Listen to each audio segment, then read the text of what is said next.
17.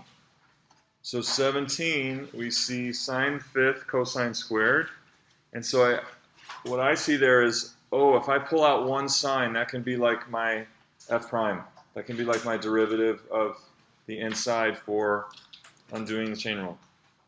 So if I have sine x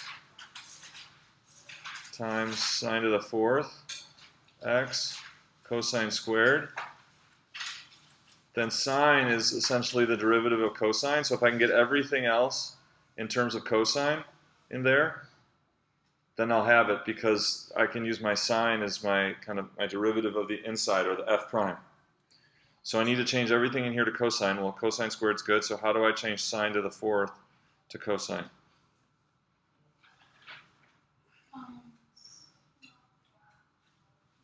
So it would be sine squared squared, and what is sine squared in terms of cosine? Cosine squared, 1 minus cosine squared. 1 minus cosine squared, that's sine squared, and then squared would be sine to the fourth times cosine squared. Right? So we're going to have, this is going to kind of get a little bit ugly, but we're going to have three terms there. We're going to have 1 minus 2 cosine squared plus cosine to the fourth. Right? That will expand out to 1 minus 2 cosine squared plus cosine to the fourth. And each one of those will be multiplied by cosine squared.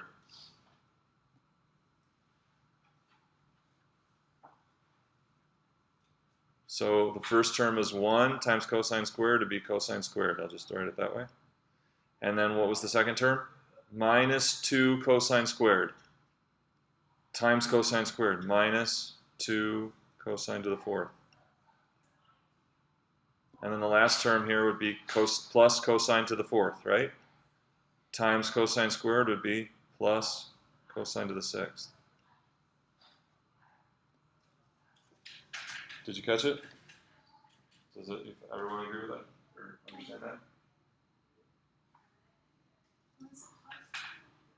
Because the last term would be minus cosine squared times minus cosine squared is plus. Times cosine squared is cosine to the sixth. Ask me. So I often will do two steps at the same time. So if you follow that. All right, so then what? So then we will have sine times cosine squared, sine times 2 cosine to the fourth, sine times cosine to the sixth. And so we'll get 1/3 cosine cubed minus 2 1/5 cosine to the fifth x plus 1/7 cosine to the seventh, plus c. Questions?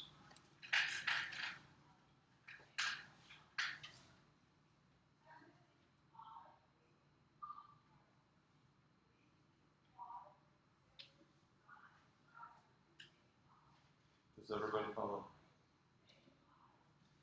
For one of these, could we differentiate and just see how the terms collide? Yeah, I mean, if you differentiate, you're going to get 3, you get cosine squared times sine. Right? 3 times 1/3 cosine squared times the derivative inside sine. And then you have 5 times 1/5 is 1. 2 cosine to the fourth times sine. 2 cosine to the fourth times sine. And then 7 times 1/7 is 1. Cosine to the sixth. Oh, we got a negative, right?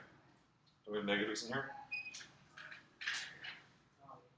Yeah, derivative of cosine is negative sine. So I think all these signs are flipped. Is that right? If you were thinking that and you weren't saying anything, shame on you. Because if I wouldn't have caught that, then we would have gone on with the wrong answer. Speak up.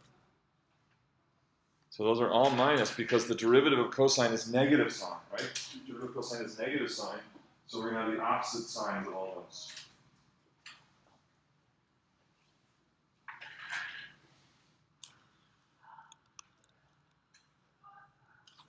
Okay, now do we have it? I guess it's just hard to feel how this like 3-term expression is going to differentiate into Well, you. one. You have like backwards substitution. Yeah, I mean, it's just all this algebra backwards. I mean, but all you have to feel is that this is the derivative of this. Right, the second step. So this was just all algebra, right, using trig identities. So you're not going to be able to intuitively see how this right here is the derivative of this. That's just not going to happen. I mean, there's so much going on algebraically in between. Okay. But you can track it back. You can track it back. Okay, questions on this one? Okay, 18.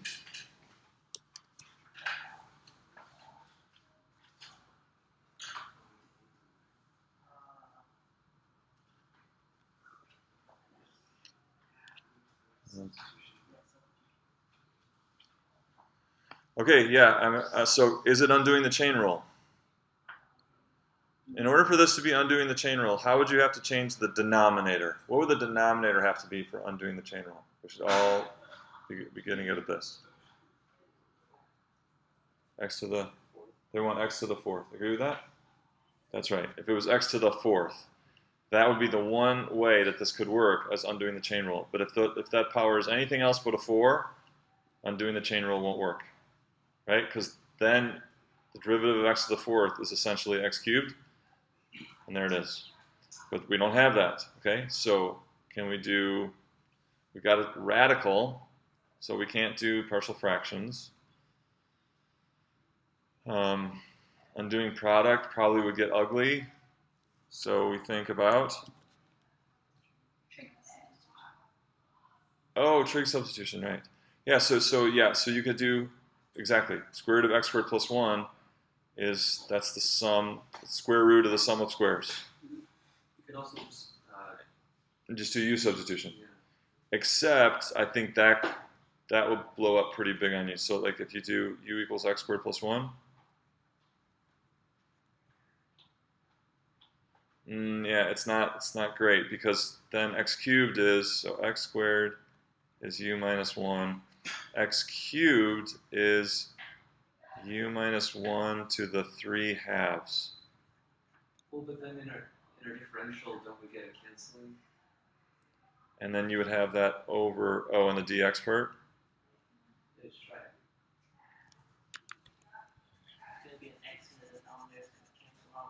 Okay, so x is, you're saying that x is... Because you can just substitute x squared once it cancels.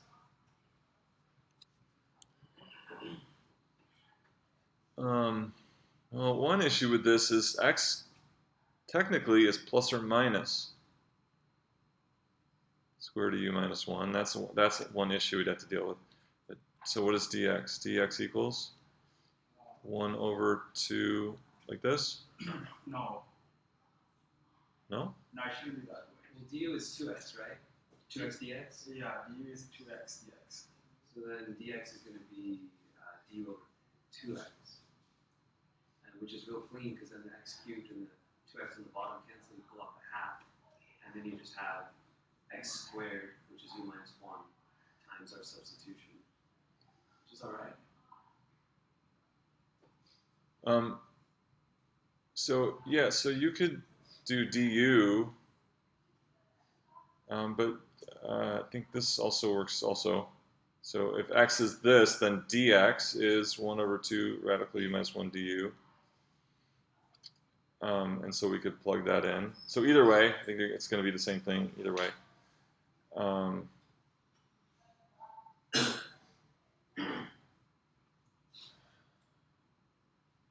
So x cubed would be square root of u minus 1 cubed over square root of u, and then dx would be 1 over 2 square root of u minus 1 du.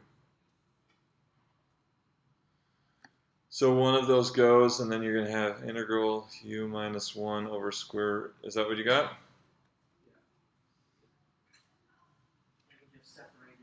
Yeah, right. Then you're going to do two terms. U over square root of u, 1 over square root of u. It's not bad. Yeah, that's not bad.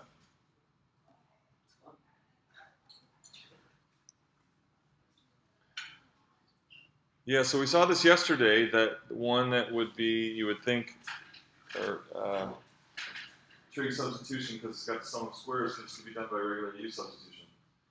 So I'm not sure if that's always true on every trig substitution problem, but this is the case of that. You do it with Yeah, sure. Any questions on just using u substitution for number 18? I know this is an elementary question, but how does the radical u minus 1 to the third cancel into u minus 1 with 2 times So radical? how many? So what is something cubed over something? A cubed over a. What is a cubed over a? Oh, and then one more cancels. Okay, What? I'm tracking. Yeah. So you get that thing squared. Yeah. And it's a square root squared. Right? Okay. Other questions about this approach? So here, everyone split it up, and we got it right. Okay. So then trig substitution. What would our triangle be? So the hypotenuse would be square root of x squared plus 1. Right. Because it's plus. Since it's plus, so that'll be the hypotenuse. That's right. And the length would be x and 1. X and 1. So I'll do this. It could be the other way. All right. So then we need x. So it looks like tangent theta equals x over 1. So just x is tangent theta. We're going to need dx. dx is secant squared theta, d theta, good. And then we're going to need square root of x squared plus 1.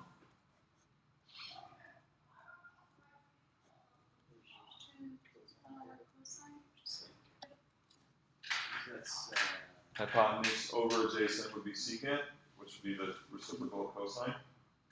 So it looks like we're going to have tangent cubed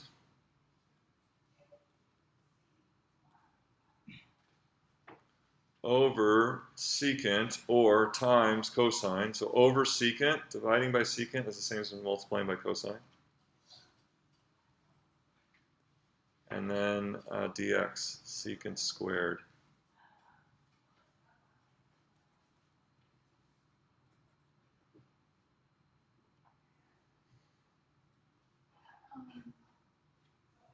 So that didn't. So that might as well have just done over secant.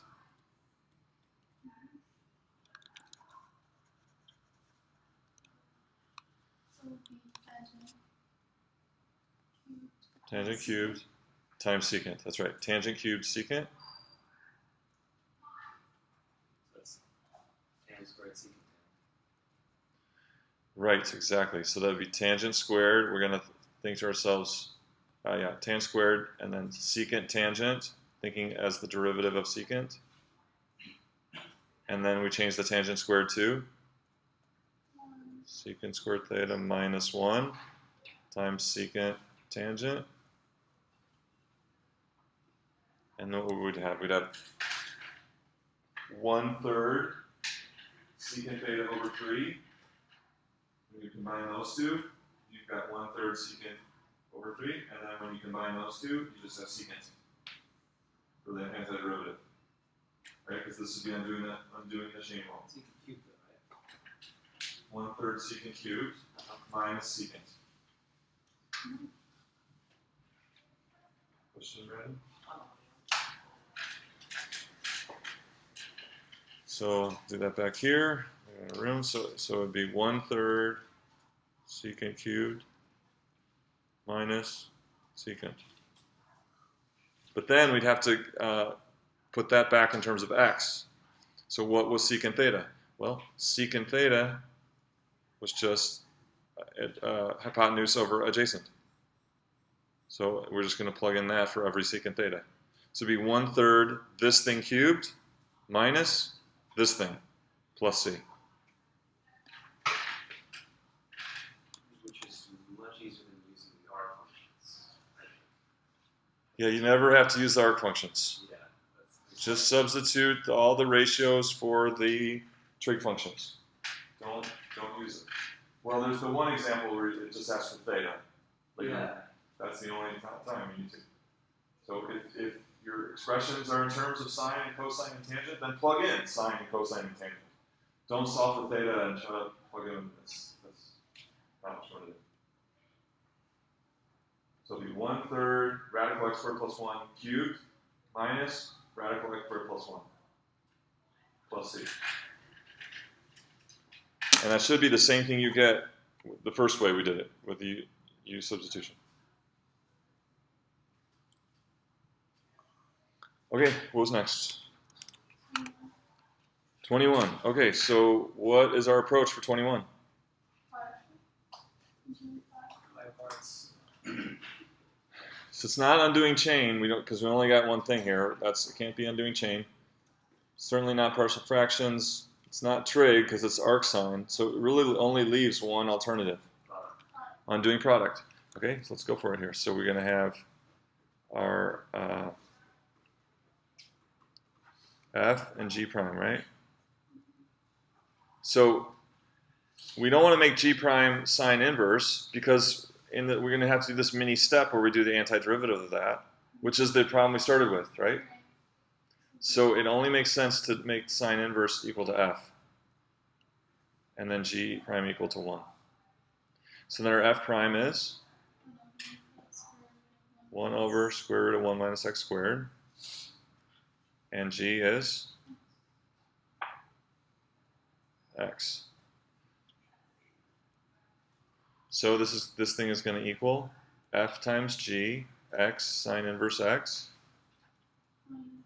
minus the integral of, so the other term of the product rule, right? So we're thinking this is the one term of the product rule, f g prime. So now we want integral g f prime, x over. So supposedly, if we correctly used undoing the product rule, this is something we can do. Is it something we can do? Yes. How? By what? Undoing, it's perfectly set up for undoing the chain rule, right? Because you got the 1 minus x squared, its derivative, x, is the other term, or the other factor. So we're good. Yeah. Is it improper to note, like to mix different notation styles if you have g prime equals dx? Like you'd have to say dg equals dx. No, it's not, because the way that I did it, it was integral fg dx equals integral fg prime, sorry, this is not integral, just fg equals integral fg prime dx plus integral f prime g dx. So we don't have the dx's in there the way that I showed you how to do it. So if Because I we're just thinking about these as two terms, the two different terms of the product rule. Okay. And then when we set up this separate integral, it has the dx with it, right? So if I wanted to use the differential, I'd have to put dg equals dx, g equals x.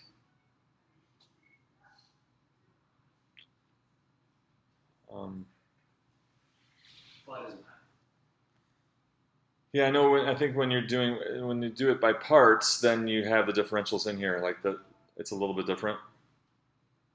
So either you're kind of doing it the traditional way that the textbook teaches, and then your dx's are involved, or you're doing it the way I'm showing you, where we're just really thinking about these two terms. Right, how they relate.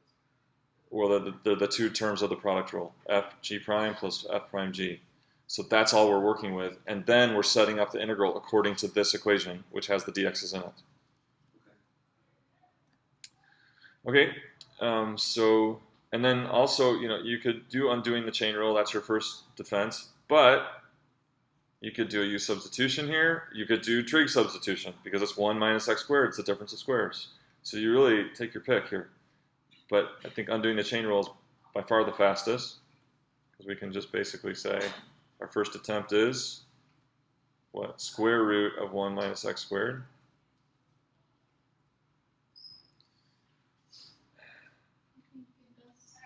And then when we take the derivative of this, we're going to get 1 over 2 times this times negative 2x, which I think is exactly this right here.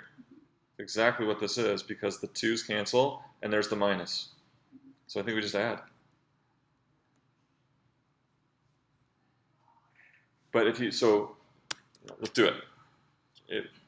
The whole point of undoing the chain rule was make an attempt and then check it. So what's our derivative? Derivative equals 1 over 2 radical 1 minus x squared times negative 2x. So the 2's go. So we get negative x over radical 1 minus x squared, which is exactly what we had. Negative x over radical 1 minus x squared.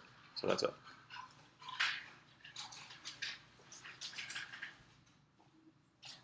Questions on that one? What was next? Do we remember?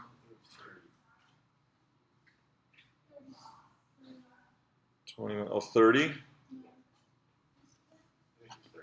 Okay, so for 30, I'll just do this fast. You're going to have x cubed, x squared, x, and then x squared plus x plus 1 squared, and x squared plus x plus 1. Okay, so now, even though this is squared and cubed, it's still just the term x, and it's all its possible factors. So it's still, this is still degree 1. So it's like degree 1 squared. Same thing, degree 1 cubed, degree 1. So these will just be constants. Now this is degree 2. Although it's squared, it's still degree 2, and this is degree 2. So then we'll have dx plus e and fx plus g. So you're talking about like, what would we call it, functional degree? Because like, these are all, it's composites. Yeah, so it's all possible. So there's all possible denominators we could have that would add together to get this common denominator. We could have x, we could have x squared, we could have x cubed, we could have that thing by itself or that thing squared. What's that? Because you need a general term that's 1 degree less than that, and then 1 degree less than that. So now you need a linear term in the numerator. It's always 1 degree less than what your denominator is. Are we good on 30? Still don't understand that distinction. Well, why isn't it ax squared? Or like, I mean, yeah, but for a. Okay, so it's still the term x. It's just we need all different powers of x. Okay, so this is x, and then a possible denominator would be x squared, and then a possible denominator would be x cubed. So this is essentially x, and then all its possible denominators that could make up x cubed, x squared, and x. Same thing with this. It's x squared plus x plus 1, x squared plus x plus 1. All possible denominators could be to the first power or to the second power.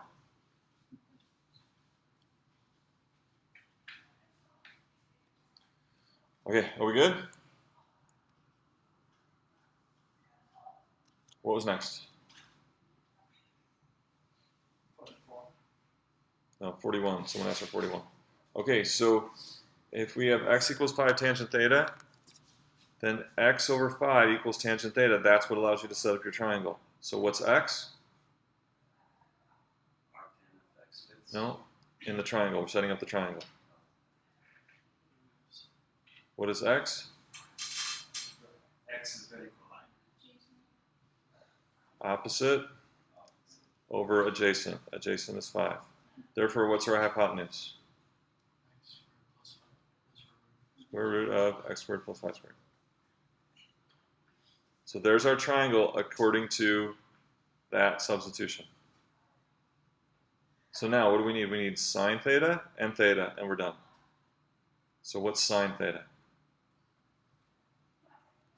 Sine theta is opposite over hypotenuse.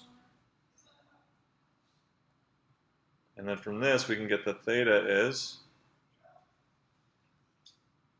tan inverse x over 5. And we're done. We just rewrite it. So this is 4 times tan inverse x over 5, 4 theta, minus 16 sine theta.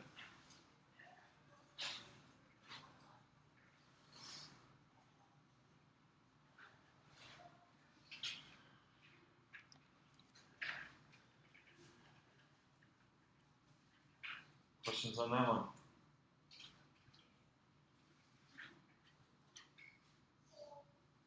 You follow it? I want to make it fast. Anybody have a question? Last one, what was it? 44. So if u substitution is 11 minus 2x, then du is negative 2 dx. So dx is negative 1/2 du. And then we'll have u to the 4/3 times negative 1/2 du. The question is then what is 1 and 3? So we need to figure out what 1 equals. So 1 is the value of x, and 3 is the value of x. So we need the corresponding value of u. Well, u equals 11 minus 2 times x. So 2 times 1 is 9. 11 minus 2 times 3 is 5. So from 9 to 5. Negative 1/2. Integral from 9 to 5, negative 1/2 u to the 4/3. Which, so then there's a formula that says if you change the limits of integration, you're integrating the other way, so you just get the opposite of what you had before. So you could do from 5 to 9, and then be positive 1/2. Can you say that again? So if you integrate, if you get your total change in a quantity, say from 2 to 10, if this is your rate of change function,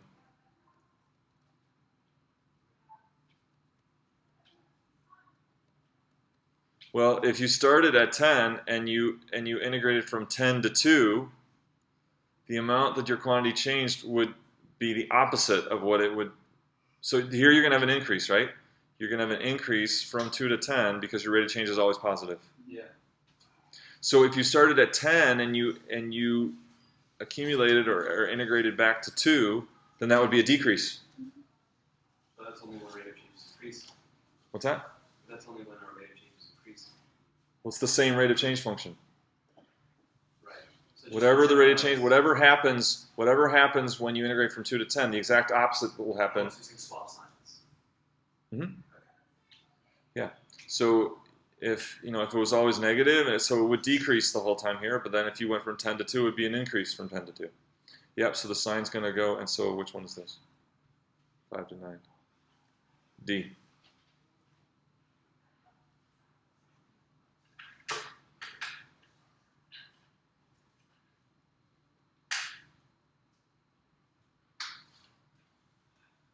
Okay. So we're going to start some new stuff. Any last questions on these problems?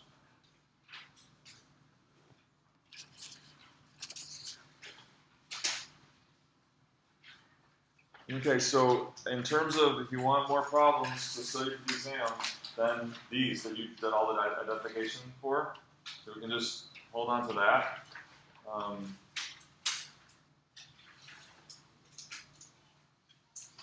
We can just, I don't know, I wouldn't know how to pick which ones. I mean, those are all pretty much fair game. So you've got 40 good practice problems for the exam. Is there an answer sheet? Yeah, I would just work them out with you. Yeah, I might be able to get a hold of the odds, for sure the odds I could have the answers for.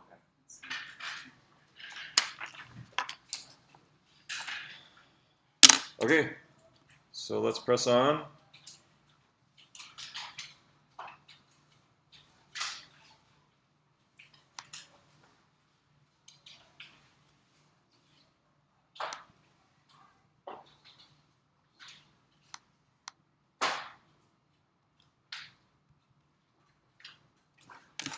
All right, so what I want to do is call it improper integrals.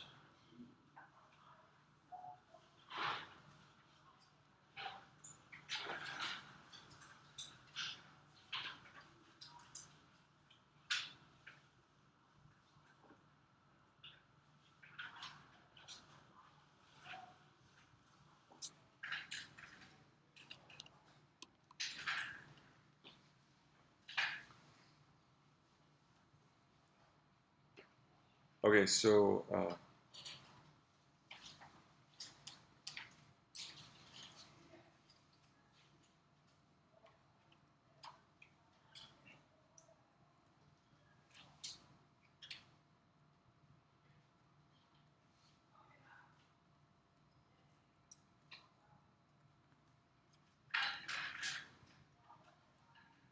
okay, so interpret the meaning of this expression. Can you do it? We all should be able to do that. So we've gotten maybe lost in the ocean of all these techniques. Hopefully we haven't lost sight of, and can you do it without reading your notes? Can you do it? Can you just remember without reading your notes? What is the meaning? Okay, the amount of change accumulated from 2 to 9. Some quantity with a rate of change of 1 over x squared. Of some quantity with a rate of change of 1 over x squared. How'd she do? Yeah, she nailed it. Yeah, totally nailed it. So this is the amount of change in a quantity as x goes from 2 to 9. If that rate of change of that quantity is 1 over x squared. Hopefully you're all thinking that, okay? And that's, we never want to lose sight of that when we're doing all these problems, we're learning all these techniques. That's the most important thing is the meaning of that. So then what about, so then does this equal a function or an expression or a number? Is this a function or expression or a number value? A number, right? It's a value. This whole thing is just a number. It's the amount of change, right? Amount of change. Okay, so then what about this?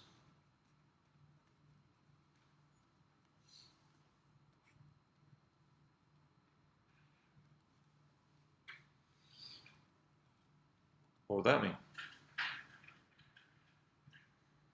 Somebody knew. Is that a black hole? What's that? Is that a black hole? A black hole. Meaning what? So what do you think, Brandon? Why you said that? Infinite area covered. No area, right? Distance. Distance. Infinite expansion. Expansion. What is an integral? The integral means Time. amount of change of some quantity. So he's saying it would never stop, right? So x would go on forever. So what is our, and we said from 2 to 9 is a number, right? So it's the amount of change from 2 to 9, and the rate of change is 1 over x squared. So what is this? I think it's a value that's a changeable value. That is not fixed. It's just like the amount, So this is like a function then? You're saying this is a function? Like No, but well, somehow, if you think of it, we'll at some point we'll give you a value, a specific value. But if you think of it as that, it'll always. So will it be a specific value or will it be a black hole? And by black hole, what do you mean? So what is that mathematically? What are you saying? Doesn't it depend on the integrand and its end behavior? Okay, so you're ahead of the game here a little bit. But so what? When you said black hole, what's the meaning of that mathematically? What are we saying? No end. No end. Therefore, value of this would be Indefinite. indefinite. Could be 3, could be 4, could be 11. Is that what you're saying? Oh, wait, yeah. So it'll be infinite. Plug in value for that. No, I think what you're thinking is that because x goes on forever, that then the amount the quantity just keeps growing indefinitely. Oh, yeah. So then the quantity would be like what? So it can't be 3, it can't be 5, right? It's got to be something bigger than that. How big? Yes. So.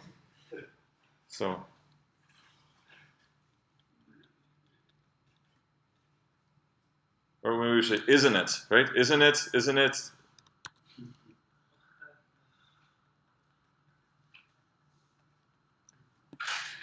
Right? Because if x just keeps increasing and we never stop, adding something more to what we had before, then wouldn't we get an infinite amount of change? Is that kind of the logic here? Okay, well let's test that. Let's test that. So what we can do is we can what? So we can test that by looking at a limit. We can't plug in infinity, but we can look at the limiting value, right? So we can look at, so what would it be like if we could get to infinity? So we can change this expression to be this.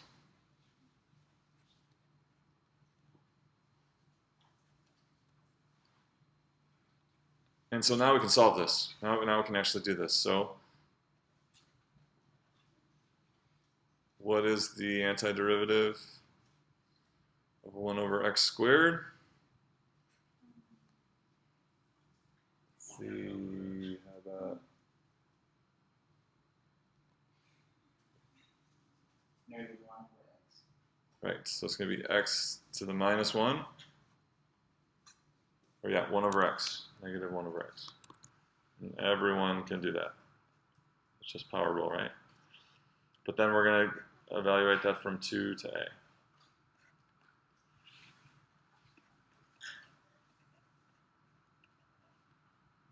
Negative 1a plus 1 over 2. Okay, so we're going to take the limit as a gets very, very large. So as a gets astronomically big, essentially that ratio is what? 0. 0, right? And as a gets astronomically large, what is that? Doesn't care what a does, right? Has nothing to do with a.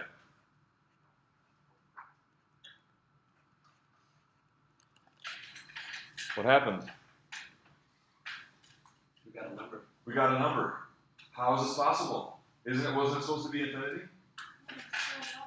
What's that? How is that possible? If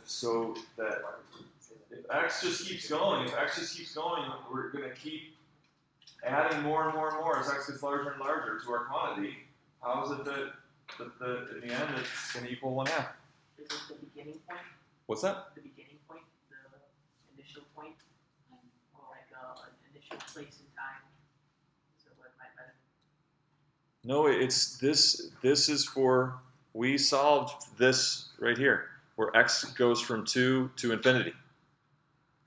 This is the value of this integral where x starts at 2 and goes to infinity. It's the amount of change when x goes from 2 to infinity. And we didn't even get a big number. We got 1/2, right? I think that because, the way the rate of change is set up, the way Okay. So what about the rate of change? Yeah. well, it's like 1 over infinity, which is so small that we neglect it to be 0 because it's not going to really change any value, no matter how big or small that value is. Okay, but that wasn't the rate of change. The rate of change was 1.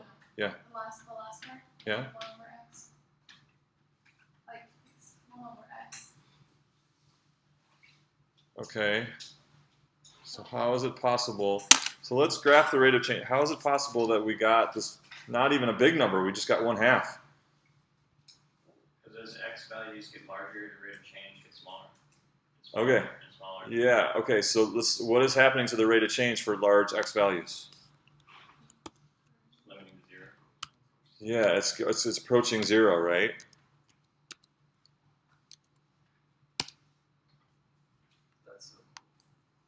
So where do we have x? We started at 2? Yeah. So here's our rate of change function, right? Yeah, it decays real quick.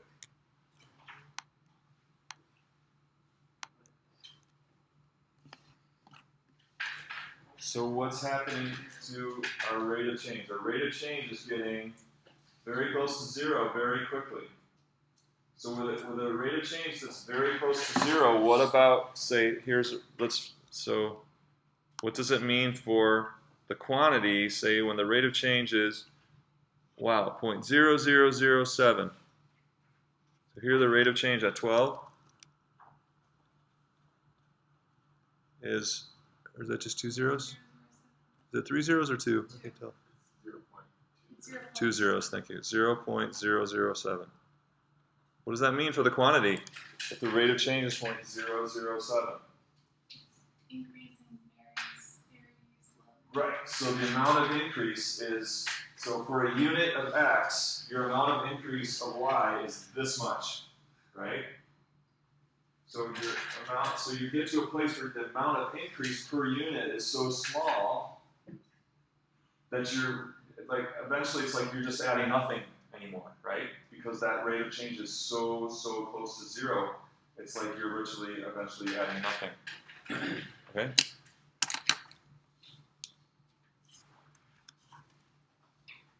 So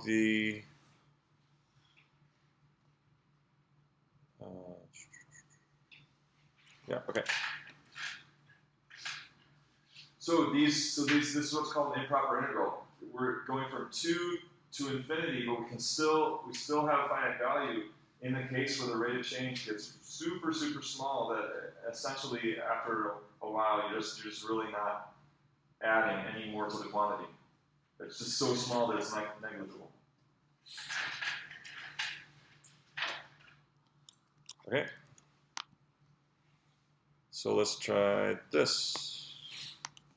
But we wouldn't necessarily need to have one fixed point, right? Like in the case of even and odd functions. If we had unbounded limits on both. That's good. What's the question? Like so one thing we've intuited is that it helps to have a fixed starting or end point. But maybe we don't need that. Like we can have infinity to infinity or negative to positive infinity. Mm-hmm. If we have like an even function, like twice something or odd or cancel. Mm-hmm. Yeah. It's possible to do an improper integral from negative infinity to infinity. Yeah. Mm-hmm. All right, try this one. Yeah. Is that 6 over? Yeah. I guess it could be a G. Is that what you're thinking?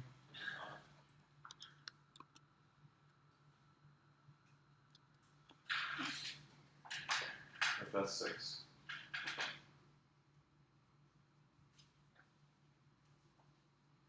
There you go. So what does this equal? How about this? First of all, before we do this, how about this rate of change? Does it get small? Depends, because it's ln. No, the rate of change. Does it get small? Does it? Well, I'm going to do this. So x, and we're looking at starting at.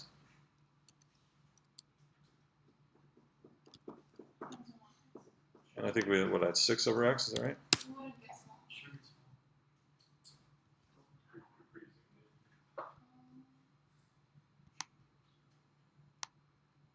Does it get small? Yes. It's pretty small. It just takes longer to get small. But here at 220, 0.027. And then I can zoom out some more. And at 350, 0.017. So the rate of change, again, gets small. So let's solve this and find out what total amount of the quantity we get starting at 0.5 to infinity of this rate function.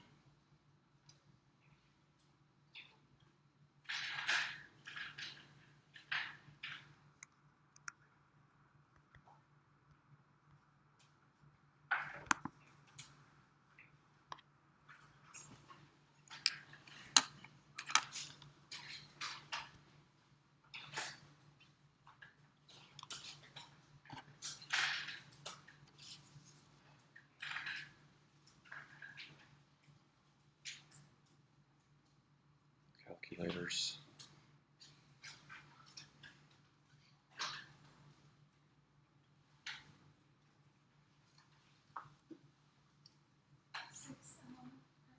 Okay, she wants 6 natural log of x. Agree? We need the limits. Okay, and we could do absolute value. Oh, yeah, right.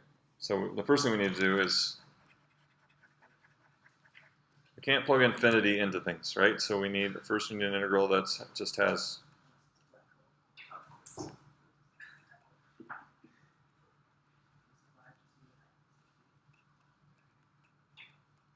Okay, so now we can do this. So the limit as a goes to infinity of 6 natural log of absolute value of x from. Okay, so in this case, we don't need the absolute value anymore. We're dealing just from 0.5 to infinity. It's always positive, so we don't need that absolute value. But we're going to have what? Limit as a goes to infinity of ln of a minus ln of 0.5.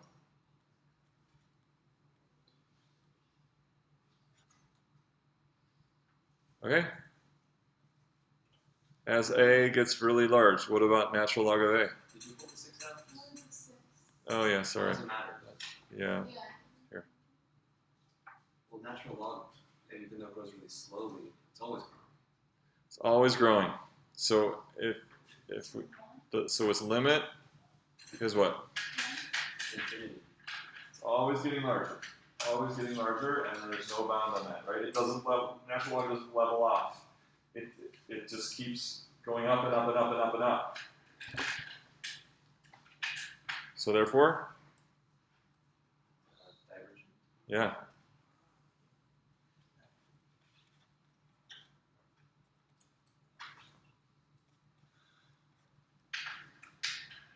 What happened? I thought the rate got small.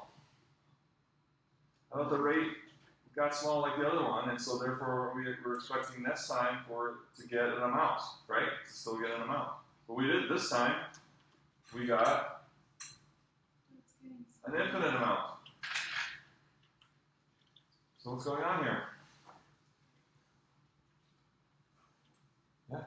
It's getting smaller. But it's never gonna reach 0. Well, you could say that about the first one we had too. It's the same. You could say the same thing about the first one. Yeah, the first one was 1/2, and it was never gonna. Although it's going to infinity, its value was 1/2. No, we're comparing the rate functions because in the first case, the rate function 1/x squared gave us a valid amount of change, even though x went to infinity. Here, we've got a rate function also going to 0, but now the amount accumulated is not a finite amount. It's just infinitely large. What were you going to say, Andre? In the first, the antiderivative does converge. Like it does have like an asymptotic relationship with the axis. So in the second, you don't have that. Yeah, but why? So why though? But it really goes back to the rate functions, right?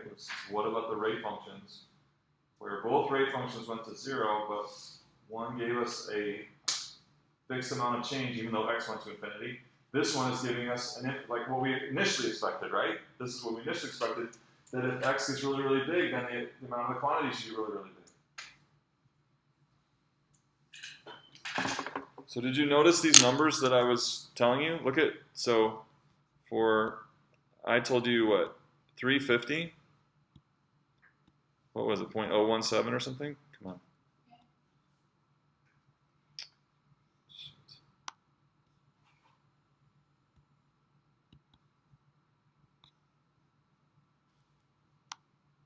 So yeah, let's go out to say 250. At 250, if x equals 250, what's the rate of change?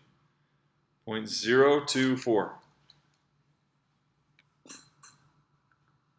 Oh, is it because there's so much change near the y-axis as we climb up? Going left. So here at x equals 250, the rate of change is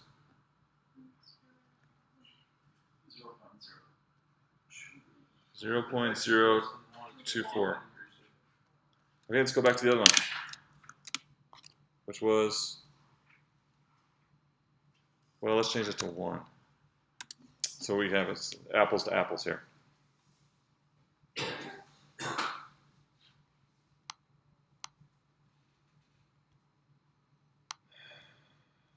that again.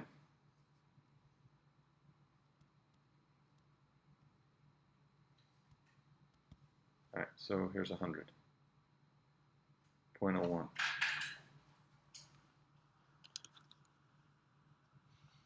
So for 1 over x, when x is 100, our rate of change is 0.01. At 1 over x squared, when x is 100, what's the rate of change? Same, 0.01, right? Same rate of change. Yeah.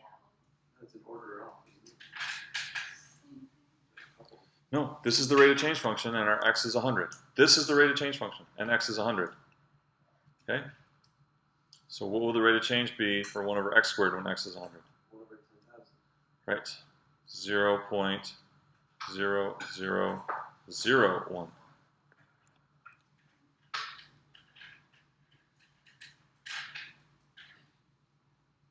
So both rate of change functions get very small. They both go to 0. But why does this one give us 1 over x gives us an infinite amount of change, where 1 over x squared gives us a finite amount of change? It's all in the numbers. Not the degree. It's all in the numbers. That's why do we do this, okay? Because the rate of change at 100 is It's faster. closer to, it's not near 0 as much as the other ones. Right. What were you going to say? Faster. The other rate is faster than the rate at 1 over x squared. It's faster. Yeah. It's always 100 times larger. 100 times larger. Okay, yeah, so the idea is that the rate, it needs to get to 0, but it needs to get to 0 quickly enough, right? In order for the amount of change to add on be negligible. This is not getting to, it's going to 0, this rate of change, but not quickly enough for the amount added to be negligible. Whoa. But this is, you see, by the time it gets to 100, this rate is much, much, much smaller. So the amount added on to these large numbers is negligible compared to this, where this is now still significant. So that if you had 1 over x, you would just keep your amount, your quantity would just keep increasing and increasing. So just the rate of change approaching 0 is not enough. What does it have to do? It has to approach 0, but it has to get small enough, fast enough, so that the amount added of the quantity is negligible, and the quantity becomes finite, like it did with the 1 over x squared. What do Okay. we mean when we say fast enough? Okay, good question. So let's test it. Let's see. So let's try to figure out. So we'll call x to the p. Yes. What does p have to be?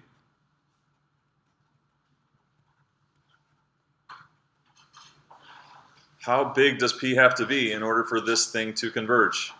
Well, I'm going to guess less than or equal to 1. But Okay? Yeah.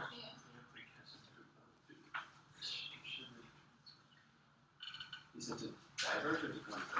Converge. All right. So then, Meaning the integral has a finite value. So we're going to go from, say, 1. Doesn't matter where we start. We'll just start at 1. We're going to go from 1 to infinity. And we're going to say, what does p have to be in order for the integral to converge? greater than 1. No, so this is math class. We're going to prove it. We're going to show. So that's your guess. That's nice. But now we can do some math, right? You can't just guess and go on. Sounds like you just want to declare it and move on to something else. So. Let's integrate. Right, we're gonna figure out and prove it mathematically. Okay. So.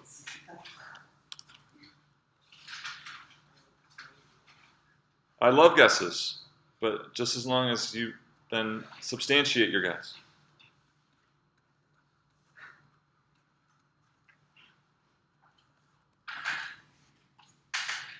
Okay, so antiderivative of 1 over x to the p.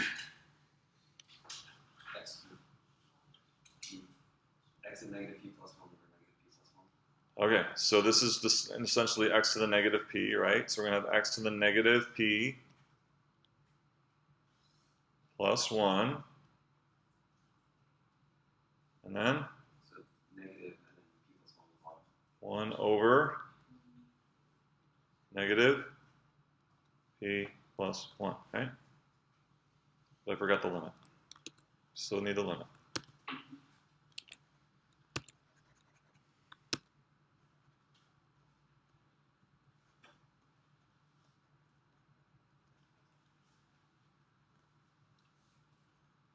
And that's evaluated from 1 to a. Right?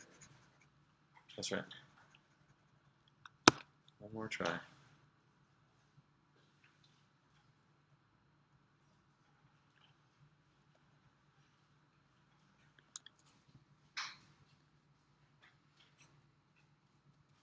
Okay, so here we go.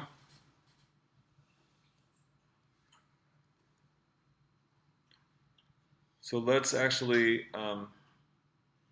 make this 1 over x to the something. Okay, so we got 1 over negative p plus 1 times 1 over x to the what? P. Our exponent is negative p plus 1. Minus 1. So it's going to be positive p minus 1, right? It's going to be the opposite. And that's going to be from 1 to a.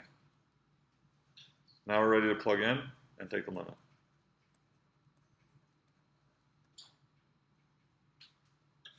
And you did that just because we're trying to force zeros with the 1 over. It'll be easier to see when we do the limit. It'll be easier to see. Okay. 1 over negative p plus 1 times 1 over.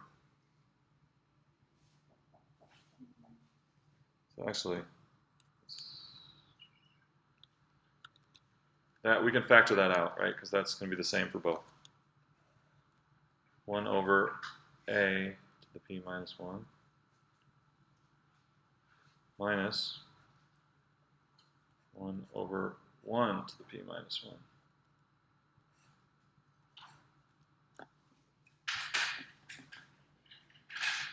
How did I do? We okay? Plugged in a, plugged in 1, subtracted. So we want this limit to exist, converge. So we're only focusing where? So this is fine. This is a finite value. This is fine. This is 1. So we don't need to address the constant, right? We just leave that. Yeah, we need this to converge. We're asking for what value of p does it converge. So limit.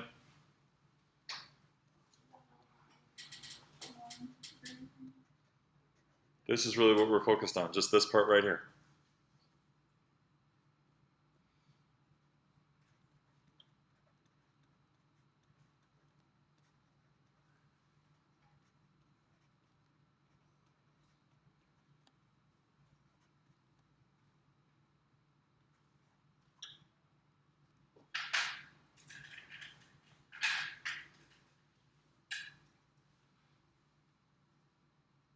So really, so 1 over any number, this exponent right here, all this exponent has to be is some positive value.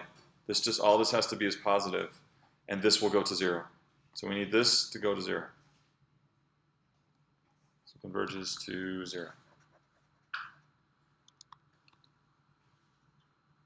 Because 1 doesn't work because then it's indeterminate, right?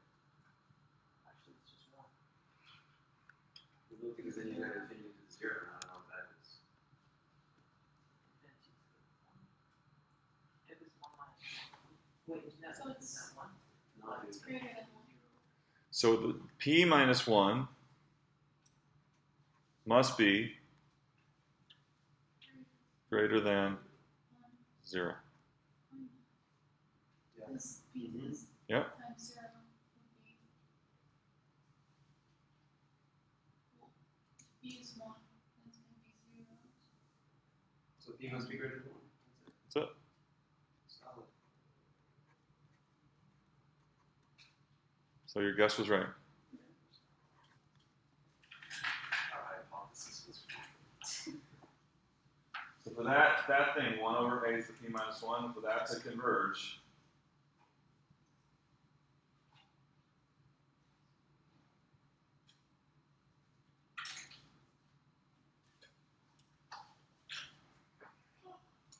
p minus 1 equals 0. That's just x. Yeah. All right.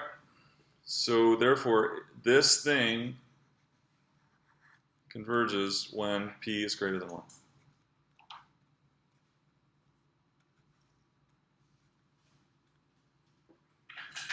But that's not the only kind of improper integral that you have. I mean, this is the, this form 1 over x to the something. That's only one of many like you've learned to do all these different techniques on all these different functions. So that's very, very specific function. So we want to look at some others here. Questions on this little derivation here?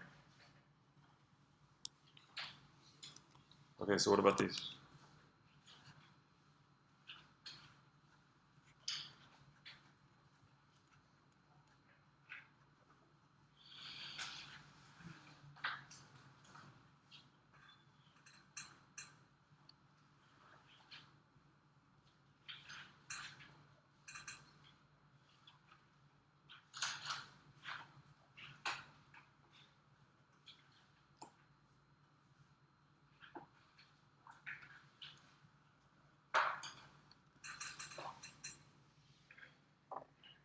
Okay, so here's 2 more problems.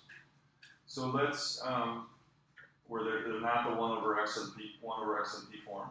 So let's look at their rate functions first, and then see if we can make predictions. So let's look at this first one as a rate function: 2x divided by x plus 1.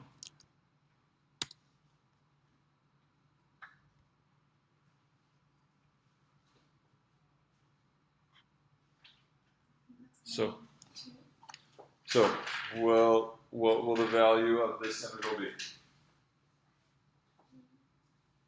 She wants 2. Agree with that? Infinity. Infinity. Why is it infinity? The rate of change. Well,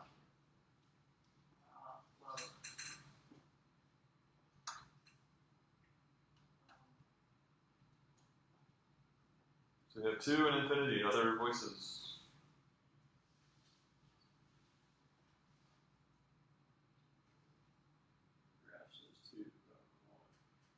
You have to integrate that by parts. How do you do it? That's what we're talking about right now. We're trying to figure out, is this going to be a convergent integral or divergent? You think it's convergent? Why? Going to 2. Josh, agree? What was the question? We're trying to predict, we've got this 2x over x plus 1 as our rate function. We're going to integrate from 3 to infinity, and we want to say, is this convergent integral or divergent? I think it'll diverge Why?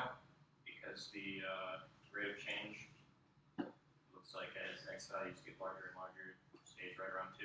Okay. So we're always accumulating, always getting bigger and bigger and bigger. At a rate of 2-ish. 2. So in the end, we just have a rate of change of 2. So then for every unit that goes by, what happens to our quantity for every unit that goes by? Add 2. Goes up by 2, goes up by 2, goes up by 2. So convergent or divergent? Divergent. What do we have to have in order for it to converge? The rate of change has to do what? Come to 0. Has to go to 0, and it has to get to 0 Quickly. fast enough. That's what we saw in those other examples. If it doesn't go to 0, forget it. Forget it, because you're just going to, your rate, if if you have a rate of change of 2 indefinitely, then it's just like for every change in x that goes by, your change in your quantity is going to be 2 times that. So you have to be. This is going to diverge. Okay, so now how do we do this? How do we do this integral? Could a first step be to just take the limit as x approaches infinity of the integrand? Just get a bearing? No, we need the antiderivative. No, I mean just to figure out the end behavior, because that way we can establish whether it converges or diverges. No, this is going to diverge. We know that. Yeah, no, I know we know that. Okay. Just saying another approach, rather than doing it graphically, we could take the limit. Now we're going to do this integral. Right. Right. So I'm asking, how do we find the antiderivative of 2x over x plus 1? How do we find that? Because we're going to do this integral. So you masters of all the techniques. What's that? No, we're trying to find the antiderivative. That's what we've been spending the last week on, antederivatives. And we got 2x over x plus 1. You can put the x plus 1 to the x one. You can just product it, or No. Integration by parts. Integration by parts. So she's saying I'm doing the product rule. Oh yeah. Maybe. No. No, we have a rational function, and the degree of the numerator is the same as the degree of the denominator. Therefore, Oh, Oh yeah. long divide. Long Long divide. Masters, not yet. What do we need? We need a 2. 2x plus 1. Subtract. We get -1 remainder. Therefore, it's 2 minus 1 over x plus 1.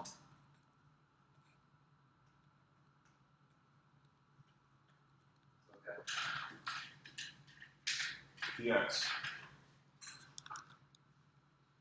So in this case, we don't need integration by parts. Just the long division did it. Did I do it right? 2x. 2x plus 2. Your long divide. minus ln of x plus 1. That's plus 2. 2x. Thank you. I knew something. So this is 2 here. Now do I have it? 2x minus 2 minus 2 over x plus 1. Is that correct? Okay. So then we're going to have limit as a goes to infinity of 2x minus 2 natural log x plus 1. minus 2 natural log x plus 1. And then we're going to go from 3 to a. And we'll have limit as a goes to infinity 2a minus 2 natural log a plus 1. And then minus 6 plus 2 natural log 4. How do we do? So as a goes to infinity, how about that? And how about that? Also stands. Just. Okay, so there's actually, we have kind of an issue here that this is infinity minus infinity. But just for time's sake, this does increase, but it doesn't level off, but it increases a lot slower than that does. Yeah, the slopes are. Yeah, this 2a just, right, it's just going up by a rate of 2, like we talked about. All right, this does go to infinity, but not nearly as fast as this does. So this is going to Isn't diverge. natural log the slowest growth function? Yes, right. It's the slowest growth function to infinity. So Right. we can use that as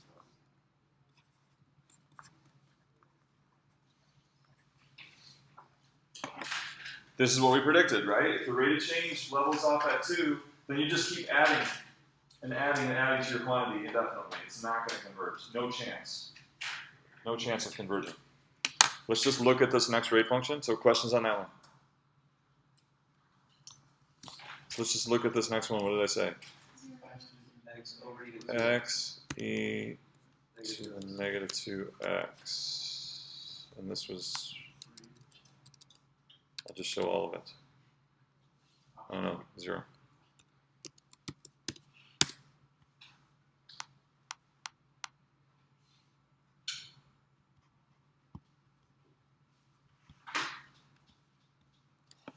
Okay. Will it converge or diverge? Unix goes much faster.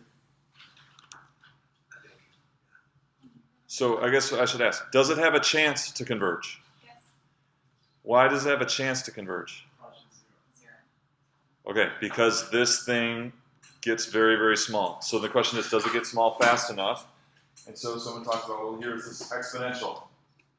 So it's getting to 0 at an exponential rate. Is it going to get there fast enough?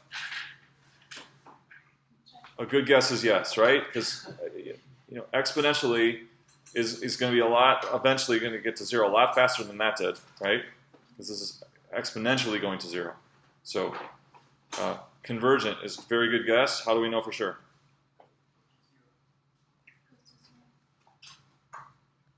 No. How do we know? How do we know that it's convergent? We have to integrate. We've got to do this integral, okay? How do we do this integral? X e to the minus 2x.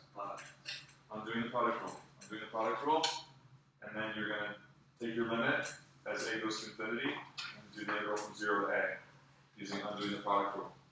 And you should get a finite value, because this will get to 0 fast enough for that thing to converge and have a finite value, even though x is going all the way to infinity. Okay? So let's do, you guys turn them in.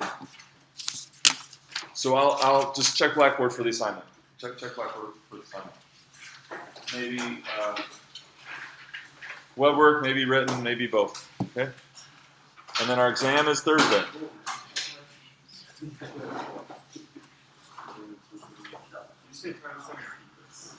Keep that for now.